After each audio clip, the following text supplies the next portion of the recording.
Hello everyone. So this is our second lecture for basic final year in organic chemistry. Just last lecture में हमने unit second start की थी. Unit second में हमने जो topic start किया था वो था ट्रांजिशनल मेटल कॉम्प्लेक्स में मेटल लिगेंड के बीच की बॉन्डिंग के नेचर वाला कुछ टॉपिक था, वो स्टार्ट किया था. ठीक है, उसमें फर्स्ट सब टॉपिक था valence bond theory according to syllabus. कल सिलेबस देखा था ना आपने. वैलेंस बॉन्ड थ्योरी की लिमिटेशन थी जो हमने अच्छे से देख ली थी कल वाले लेक्चर में. जस्ट नेक्स्ट है crystal field theory. Crystal field theory valence bond theory के बाद आई, इसीलिए बाद में पढ़ रहे है ना. किसने दी थी? वॉन ब्लेक और बेथे ने दी थी. Crystal field theory Van Vleck और बेथे ने दी थी. क्रिस्टल फिल थ्योरी में वही बताया गया था कि कैसे मेटल लिगेंड में कौन सा अट्रैक्शन फोर्स होता है. ठीक है, और मेटल लिगेंड बॉन्ड कैसे बनता है, यही सारा सब कुछ एक्सप्लेन किया था इन्होंने. ठीक है, this theory was first apply to the ionic crystal. ये थ्योरी फर्स्टली आयनिक क्रिस्टल पर अप्लाई हुई थी. आयनिक क्रिस्टल पर ये थ्योरी लागू हुई थी, इसीलिए इसे CFT क्रिस्टल फिल थ्योरी कहते हैं. क्या कहते हैं?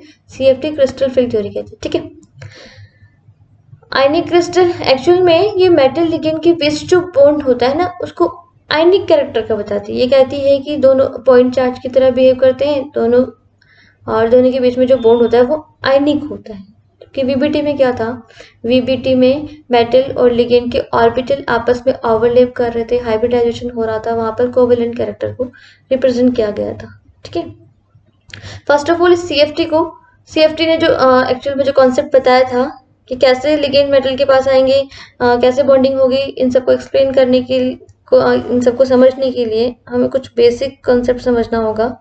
That is the shape of D orbital.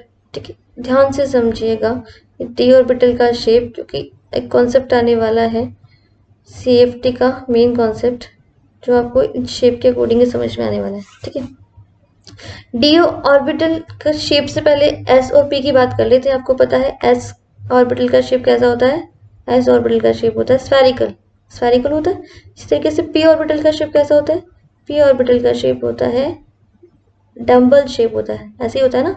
और P और दोनों जो ये लोब्स होते हैं, एक पर पॉजिटिव साइन होता है, एक पर नेगेटिव, दोनों का फेस चेंज होता है. ऐसे होता है, फेस चेंज होता है. ठीक है, ये P ऑर्बिटल होता है, ये S ऑर्बिटल होता है. राइट, P ऑर्बिटल आपको पता है तीन होते हैं, PX, PY, PZ. राइट, तो PX, PY, PZ का मीनिंग क्या हो? जैसे मैं यहाँ लिखूँ, ये X एक्सिस है, माना कि ये Z एक्सिस है.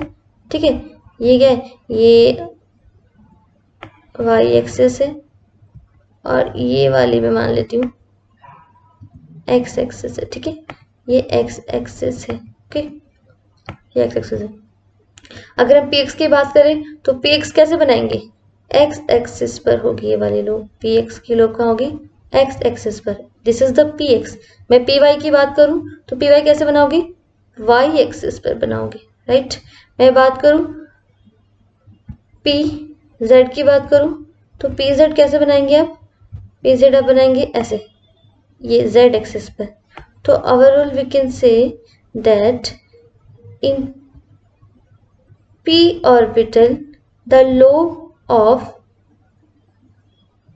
P orbital lie on axis. PX की बात करेंगे तो X एक्सिस पे, Y की बात करेंगे तो Y एक्सिस पे, Z की बात करेंगे तो Z में. मैंने देखो तीनों एक साथ बना दिए हैं.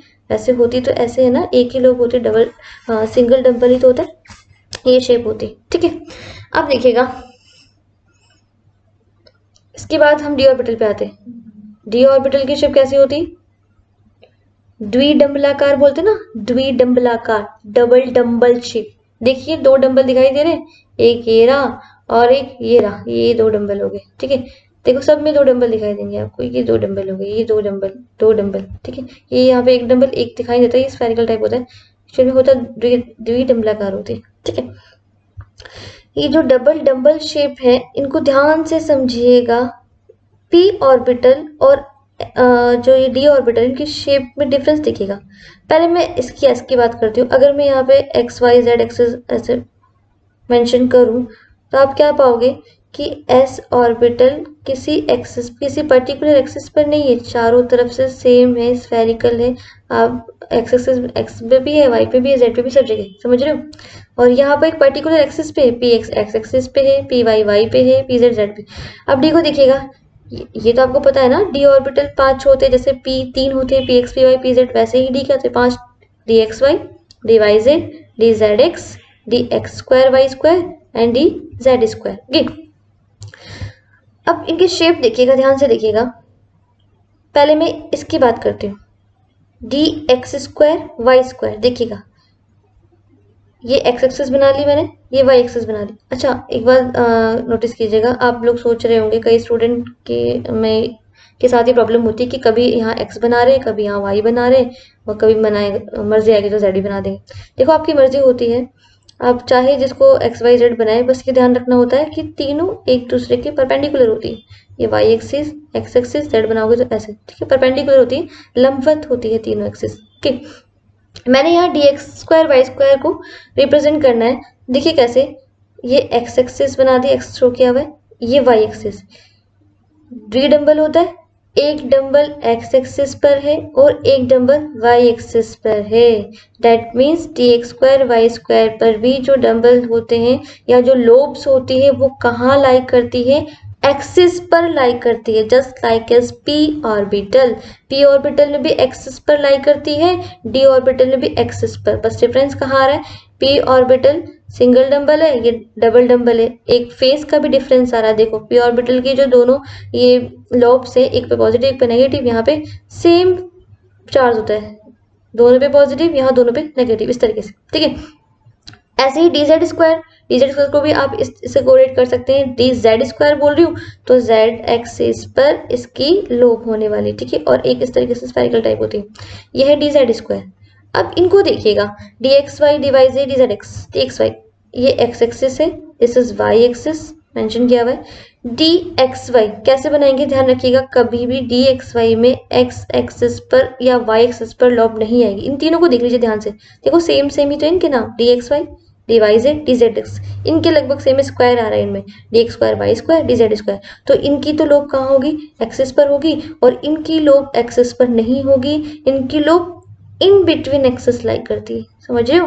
देखो ये दो एक्सिस है, ये एक, ये इनके बीच में लाइक कर रही है, ध्यान रखिएगा, ये डिफरेंट टाइप से हैं इनके शेप, बीच में लाइक कर रही है, ठीक है।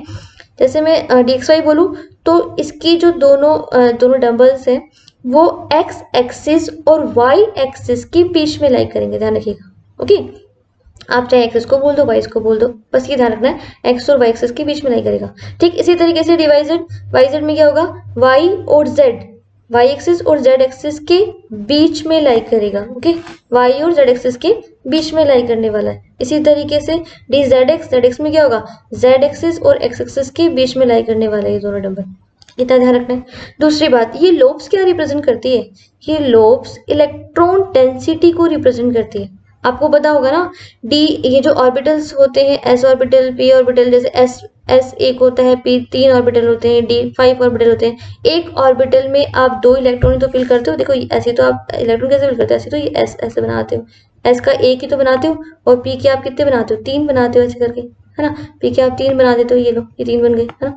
इसी तरीके से आप क्या बनाते हो, डी के क्या बनाते हो, 5 बनाते हो, ये 5 ऑर्बिटल 1 2 3 4 एंड 5, ओके, जो हो गया 5। इस तरीके से 5 बनाते हो, है ना, ऐसे बनाते हो ना।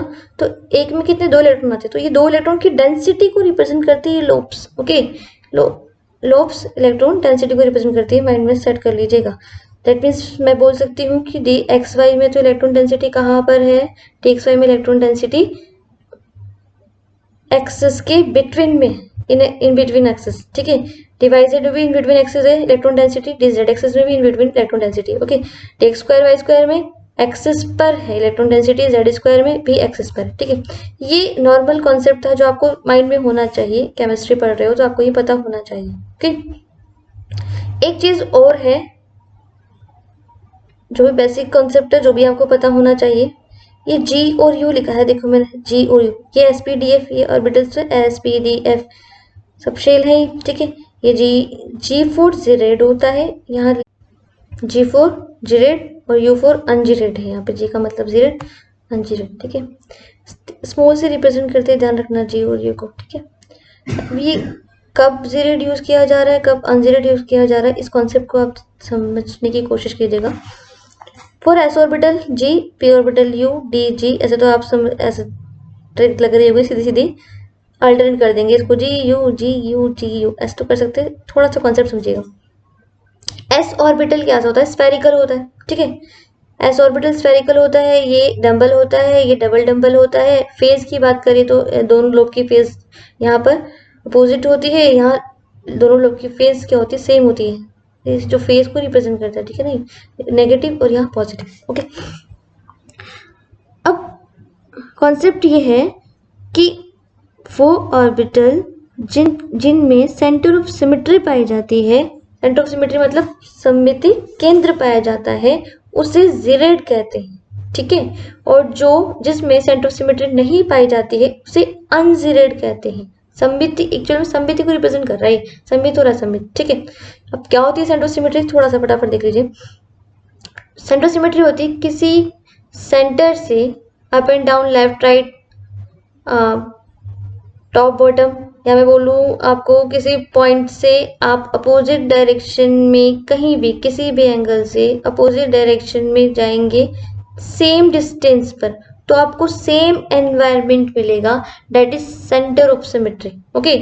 अब देखिए, यहाँ देखिए, ये मैंने एक सेंटर अज्यूम किया है, यहाँ जाऊंगी सेम एनवायरनमेंट मिलेगा, यहाँ भी सेम एनवायरनमेंट, लेकिन यहाँ देखिए, यहाँ पॉजिटिव लोब फेज चेंज हो रहा है, यहाँ नेगेटिव लोब फेज चेंज हो रहा है, ठीक है ना।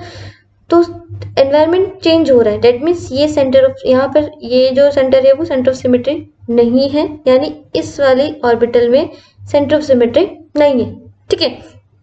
तो जिसमें सेंटर ऑफ सिमेट्री नहीं होगी उसको अनजीरेड बोलेंगे, जिसमें सेंटर ऑफ सिमेट्री होगी उसको जीरेड बोलेंगे। अब यहाँ देखिएगा डी ऑर्बिटल, आप किसी भी डी ऑर्बिटल को उठा के देख लीजिए, किसी को भी देखो, यहाँ देखो, जैसे ये सेंटर है, ठीक है, इस सेंटर से भी यहाँ गई मुझे नेगेटिव लोब मिली, यहाँ गई तो नेगेटिव लोब, यहाँ गई तो पॉजिटिव लोब, यहाँ गई तो पॉजिटिव लोब, यहाँ गई तो स्पेस फ्री है, कोई इलेक्ट्रॉन नहीं, यहाँ भी नहीं है, यहाँ भी नहीं है, यहाँ भी नहीं, समझ रहे बात को, ठीक है। तो कैसा सेंटर ऑफ सिमेट्री प्रेजेंट है, यहाँ देख लीजिए, सेम कंडीशन है, सेंटर ऑफ सिमेट्री प्रेजेंट है, सेंटर ऑफ सिमेट्री प्रेजेंट है, सेंटर ऑफ सिमेट्री प्रेजेंट है, दैट मींस ये जीरेड हो गया, ठीक है। तो आई थिंक आपको ये कॉन्सेप्ट समझ में आया होगा कि कब आप जीरेड बोलते हो, कब आप अनजीरेड बोलते हो, कब जीरेड बोलते हो, समझ में आया होगा, ठीक है। बाकी की आप ट्रिक लगा लीजिएगा, जरूरी नहीं है हमें सारे ही ये शेप पता हो, 3 से काम चल जाता है, ठीक है। तो जीरेड ये आपको याद रहेगा सेंटर ऑफ सिमेट्री से, बाकी आप जीरेड फिर अनजीरेड फिर जीरेड फिर अनजीरेड, इस तरीके से, तो ये भी माइंड में रखना है। Now finally will start postulate of CFT, postulate of CFT, CFT के अभिग्रहित। CFT ने जो मेटल लिगेंड बॉन्ड को एक्सप्लेन किया, उसके लिए कुछ अभिग्रह दिए थे, पोस्टुलेट दिए थे, कुछ पॉइंट्स दिए थे कि ऐसे ऐसे मानना है, ठीक है। उनकी स्टडी करेंगे हम, तो मैं आपको हिंदी में भी ट्रांसलेट करती रहूंगी, आप लोग नोट कर लीजिएगा। फर्स्ट पॉइंट है electrostatic force of attraction, that is ionic bond between metal ion and ligands, that is no overlapping of atomic orbital, no covalent bonding. I think इतना समझ में नहीं आया होगा, अब फिर से देखिएगा। यहाँ पर क्या बताया जा रहा है, यहाँ ये बताया जा रहा है कि मेटल आयन और लिगेंड के बीच इलेक्ट्रोस्टैटिक फोर्स होता है, ठीक है। मेटल आयन, हमें पता है ना, metal ion positive charge, ligand negative charge, ligand metal को इलेक्ट्रॉन देगा, ऐसा कुछ होता है, ठीक है। तो नेगेटिव चार्ज या पॉजिटिव चार्ज, इन दोनों के बीच का जो अट्रैक्शन फोर्स होता है, आपको पता है अपोजिट चार्ज के बीच में अट्रैक्शन फोर्स होता है, ठीक है। जो भी अट्रैक्शन फोर्स होता है चार्ज के बीच में, उसे कहते हैं इलेक्ट्रोस्टैटिक फोर्स। ये कहा इन्होंने कि मेटल आयन और लिगेंड के बीच इलेक्ट्रोस्टैटिक फोर्स ऑफ अट्रैक्शन पाया जाता है, ठीक है, जो कि आयनिक है। इलेक्ट्रोस्टैटिक फोर्स का मतलब दो आयन के बीच में लग रहा है, हमेशा इलेक्ट्रोस्टैटिक फोर्स कहाँ लगता है, दो आयन के बीच में लगता है, दो आयन के बीच में लगता है, तो इसको क्या कहेंगे, आयनिक। दैट इज बॉन्ड क्या हो जाएगा, आयनिक। इन दोनों के बीच में बनने वाला बॉन्ड आयनिक होता है। आयनिक बॉन्ड बन गया मतलब नो ओवरलैपिंग, ओवरलैपिंग तो हाइब्रिडाइजेशन होता है, वहां होती है ना, ठीक है। तो ओवरलैपिंग नहीं होगी तो आयनिक बॉन्ड बनेगा, ओके। ऑर्बिटल में, एटॉमिक ऑर्बिटल में ओवरलैपिंग नहीं होगी, ओवरलैपिंग नहीं होगी तो कोवेलेंट बॉन्डिंग नहीं होगी। This is the first postulate of CFT। Translate कर देती हूँ कि मेटल आयन तथा लिगेंड के बीच स्थिर वैद्युत आकर्षण बल पाया जाता है, अर्थात आयनिक बंध पाए जाते हैं। ब्रैकेट में लिख लीजिएगा, कोई ओवरलैपिंग नहीं होती है, सहसंयोजक गुण नहीं होते हैं, ऐसा करके आप ब्रैकेट में लिख लीजिएगा, ठीक है। नेक्स्ट पोस्टुलेट है, देखो ये जो फर्स्ट पोस्टुलेट है ना, इसी को रिप्रेजेंट कर रहा है। सेकंड पोस्टुलेट के अकॉर्डिंग ये फर्स्ट पोस्टुलेट है, देखिए कैसे। सेकंड पोस्टुलेट में ये बताया गया कि लिगेंड्स को CFT ने क्या माना, पॉइंट चार्ज या पॉइंट डाइपोल माना, ठीक है। पॉइंट चार्ज या पॉइंट डाइपोल माना। लिगेंड कौन है, लिगेंड आएंगे मेटल के पास, है ना। लिगेंड मेटल के बीच में बॉन्ड बनेगा, इसे इन्होंने मान लिया पॉइंट चार्ज पॉइंट डाइपोल। और आपको पता है ये मेटल कैसा होता है, पॉजिटिव चार्ज, तो ये भी इसको भी चार्ज स्पीशीज मान ली, वो भी चार्ज, तो आयनिक बॉन्ड बनने वाला है, ठीक है। That is due to attraction force, that is electrostatic attraction force, ठीक है। अब पॉइंट चार्ज तो पॉइंट डाइपोल क्या है, हमें पता है। लिगेंड नेगेटिवली चार्ज भी होते हैं, नेगेटिव लिगेंड भी होते हैं, और न्यूट्रल लिगेंड भी होते हैं, तो आप पढ़कर आए हो ना जस्ट लास्ट क्लास में। नेगेटिव लिगेंड फॉर एग्जांपल यहाँ मेंशन कर रखा है, फ्लोरो क्लोरो ब्रोमो आयोडो, आप लोग भी मेंशन कर लीजिएगा, ठीक है। और पॉइंट डाइपोल किसे कह रहे हैं, अगर आपका जो लिगेंड है वो न्यूट्रल है, उसे पॉइंट डाइपोल कहा, या simply dipole. Point dipole that means बिंदु द्विध्रुव किसको कहा गया, न्यूट्रल लिगेंड को। CFT ने लिगेंड को दो कैटेगरी में डिवाइड किया। पॉइंट चार्ज तो कहा किसको, पॉइंट चार्ज मतलब बिंदु आवेश कहा नेगेटिव लिगेंड को, ऋणावेशित लिगेंड को। और बिंदु डाइपोल कहा किसको, धनावेशित नहीं सॉरी न्यूट्रल लिगेंड को, उदासीन लिगेंड को, ठीक है। फॉर एग्जांपल ये neutral ligand H3 H2 CO pyridine etcetera, ठीक। यहाँ थोड़ा सा एक्सप्लेन किया हुआ है, देखिए ये डाइपोल की तरह क्यों इन्होंने न्यूट्रल लिगेंड को डाइपोल क्यों कहा, देखो ये सारे न्यूट्रल है, सब में एक ही कॉन्सेप्ट लगना है। H2 का एज एग्जाम्पल लिया हुआ है, देखिएगा। H2 को अपन ऐसे रिप्रेजेंट करते हैं, वी शेप होता है, ऑक्सीजन हाइड्रोजन हाइड्रोजन, ठीक है। And we know very well that oxygen is more electronegative atom, है ना। अधिक विद्युत त्रिणी परमाणु होता है ऑक्सीजन। अधिक विद्युत त्रिणी परमाणु का क्या कैरेक्टर होता है, अधिक विद्युत त्रिणी परमाणु बॉन्ड के दोनों इलेक्ट्रॉन को अपनी तरफ खींचे रखता है। इसमें ये पावर होता है कि इलेक्ट्रॉन इसकी तरफ अट्रैक्ट है, ठीक है। डेट मीन्स यहाँ पर पार्शियली नेगेटिव का चार्ज आ जाएगा, यहाँ पार्शियली पॉजिटिव। ये तुम बहुत बार कर रखे ना रिएक्शन में, कि जो मोर इलेक्ट्रोनेगेटिव एटम होता है, दोनों इलेक्ट्रॉन उस तरफ किसके हुए रहते हैं, तो यहाँ पार्शियली नेगेटिव चार्ज और यहाँ पार्शियली पॉजिटिव चार्ज। और जब ऐसी स्पीशीज बनती है, जब बॉन्ड के दोनों एंड्स जो है वो डिफरेंट चार्ज के होते हैं, तो इसे क्या कहेंगे, डाइपोल कहेंगे। दो पोल बन गए ना, दैट इज डाइपोल, इसीलिए न्यूट्रल लिगेंड को डाइपोल कहा। एक चीज और देखना, जब ये न्यूट्रल लिगेंड मेटल के कांटेक्ट में आएगा, मेटल के पास जाएगा, तो कैसे जाएगा, नेगेटिव पार्ट की तरफ से जाएगा। क्यों, क्योंकि मेटल पर कैसा होता है, positive charge. And we know that जो डिफरेंट चार्ज होते हैं उनमें अट्रैक्शन होता है, अपोजिट चार्ज में अट्रैक्शन और सेम चार्ज में रिपल्शन। तो कभी भी ऐसा नहीं होगा जैसे आप यहाँ मेटल शो कर रहे हो, ऐसा नहीं करना है कभी भी। अगर आप मेटल और लिगेंड के बीच में, न्यूट्रल लिगेंड के बीच आप अट्रैक्शन रिप्रेजेंट कर रहे हो या बॉन्डिंग रिप्रेजेंट कर रहे हो, तो ऐसा नहीं करते हैं कि यहाँ मेटल रिप्रेजेंट कर दिया, मेटल तो पॉजिटिव होता है, ये पॉजिटिव रिपल्शन होगा, ऐसा कभी नहीं होगा। मेटल को यहाँ रिप्रेजेंट किया जाता है, या मेटल की तरफ नेगेटिव चार्ज होता है, ठीक है। ये देखिए लिखा हुआ है यहाँ पे, negative end of ligand approaches the metal ion. कौन से जो न्यूट्रल लिगेंड होते हैं या आयनिक लिगेंड की बात कर लो, उनका जो नेगेटिव एंड होता है, ऋणात्मक सिरा होता है, वो मेटल आयन की ओर जाता है, ठीक है, मेटल आयन के कांटेक्ट में जाता है।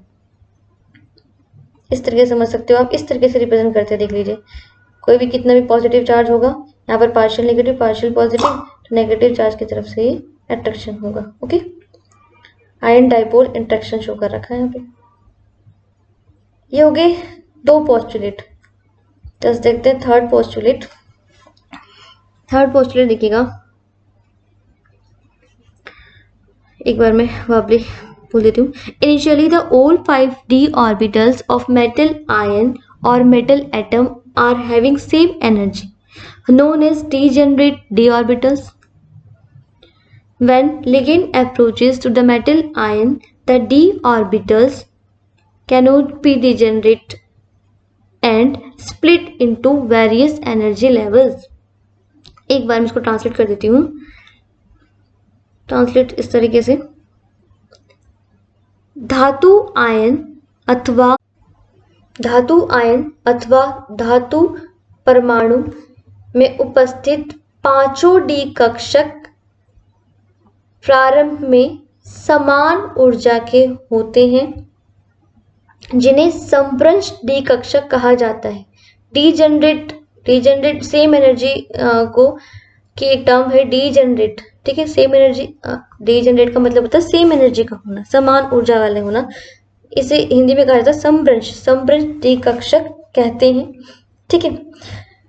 जब लिगेंड मेटल आयन के निकट आता है तो डी ऑर्बिटल की संभ्रंशता, डीजनरेसी संभ्रंशता समाप्त हो जाती है तथा डी ऑर्बिटल विभिन्न ऊर्जा स्तरों में स्प्लिट हो जाते हैं, विपाटित हो जाते हैं। ऐसा आपको हिंदी में लिख लेना, अपने नोट्स बनाते जाइएगा, ठीक है। अब देखिए उसको समझते हैं थोड़ा सा।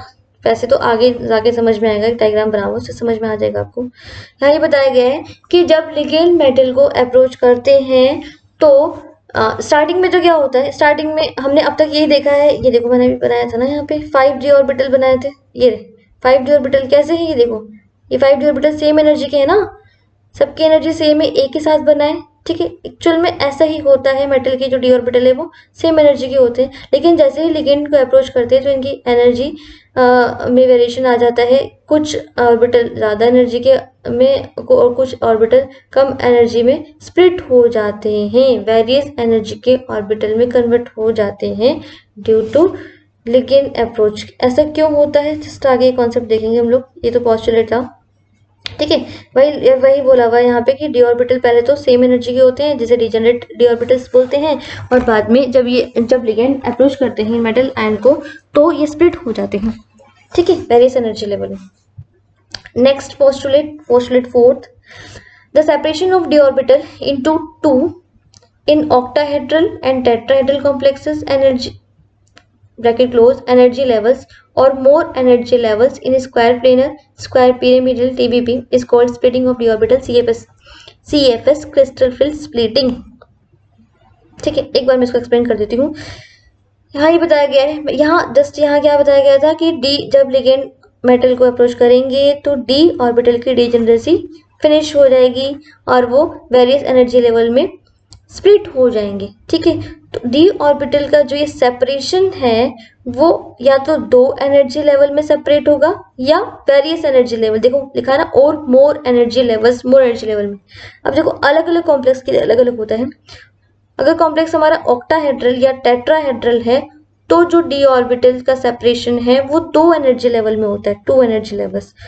और अगर हमारे कॉम्प्लेक्स स्क्वायर प्लेनर है या स्क्वायर पिरामिडल है या टीबीपी ट्राइगोनल बाई पिरामिडल है तो क्या होता है, तो दो से ज्यादा एनर्जी लेवल में डी ऑर्बिटल स्प्लिट हो जाते हैं, ठीक है। और इस स्प्लिटिंग को, ये जो स्प्लिट हो गए ना अलग अलग एनर्जी लेवल में डी ऑर्बिटल, इस स्प्लिटिंग को क्या बोलते हैं, इसे क्या कहते हैं, स्प्लिटिंग ऑफ डी ऑर्बिटल्स कहते हैं, डी ऑर्बिटल का विपाटन, जिसे CFS कहते हैं, क्रिस्टल फील्ड स्प्लिटिंग, ठीक है। क्रिस्टल फील्ड स्प्लिटिंग मतलब क्रिस्टल क्षेत्र विपाटन कहते हैं, ठीक है। मैं एक बार हिंदी में ट्रांसलेट कर देती हूँ।